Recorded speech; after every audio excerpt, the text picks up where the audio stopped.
nó nói giờ bây giờ mình chi kiểu chi tôi sai mình nhiều nó gạo mà khẩu nhất tao bây lúc kết sinh hào nữa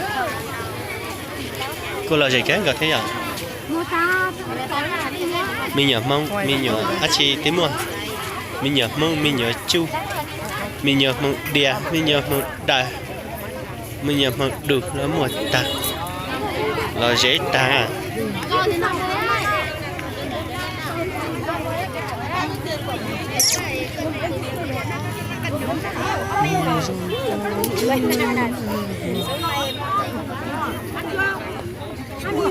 nó lại không ngon đâu.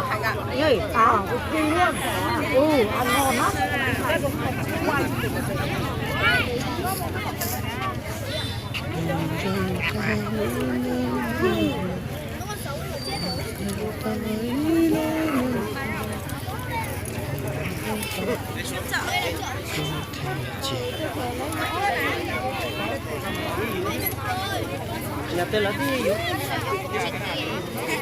cho nó xé hay này nha.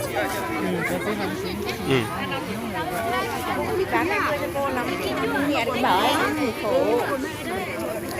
Cái chô là cái gì? Cái loại này cho anh có. Cái loại nào? Có. Ô đầy. Cho anh có đầy. Ô, anh đồ làm gì? Hả? Đương nhiên xuống anh đưa đi lấy. Cái này có hẳn mấy chục cái loại. Nhưng mà chú hỏi. To hơn một tí. Nó ở cái cách xa khoảng một. Nhưng mà anh biết cái đấy. Bao nhiêu một cân? Bây cuối thôi cho mùa cái nắng này. Giờ bây giờ vậy in đi này còn phải là giờ in đi. Tàu này trên thành dưới tàu dưới tỷ xích á. Có tầm trời.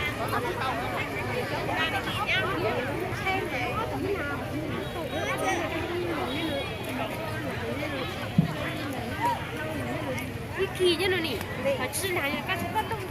吃哪样？那就花啊！干嘛嘞？吃哪样？ Hỏi cái bưởi này mua quả bao nhiêu nhỉ? Bưởi này này. Bưởi á? Các thích ăn à? 30.000 quả. Làm gì? 10.000 3 quả anh mua ngay.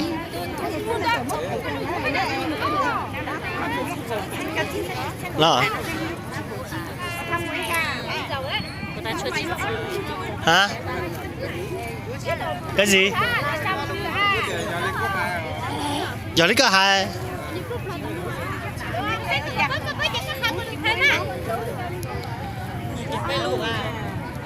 Cái lúc mà chờ nó chờ gì nè?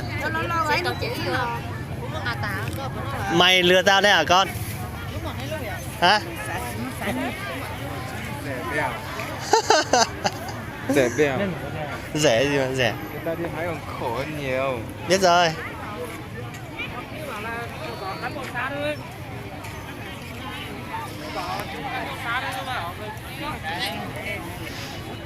Cân nào có? Cân nào có? Cô Chín ạ. Chín ạ, cưới một nông bưởi đó. Thế ăn đi. Thì cứ hỏi bưởi đó, anh khi ăn bưởi. Không phải là cái này là cái loại cồn thôi. Hả? Người ta lấy để gửi đâu thôi. Làm gì? Thật không đấy?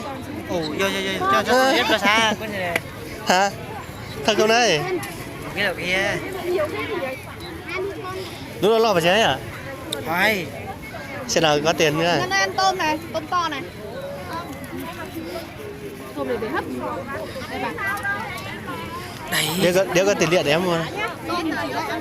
Phải xem ăn thế nào. Chắc mình không có tiền lẻ không phải. Chắc là có thể chỉ có cho để con. Rồi vậy cái nó mua đã chỉ tí mua. Bây giờ xe lên nó sẽ giờ, cứ luôn sau đó nó to thả hết. Bây mà xin gì luôn á, bye bye.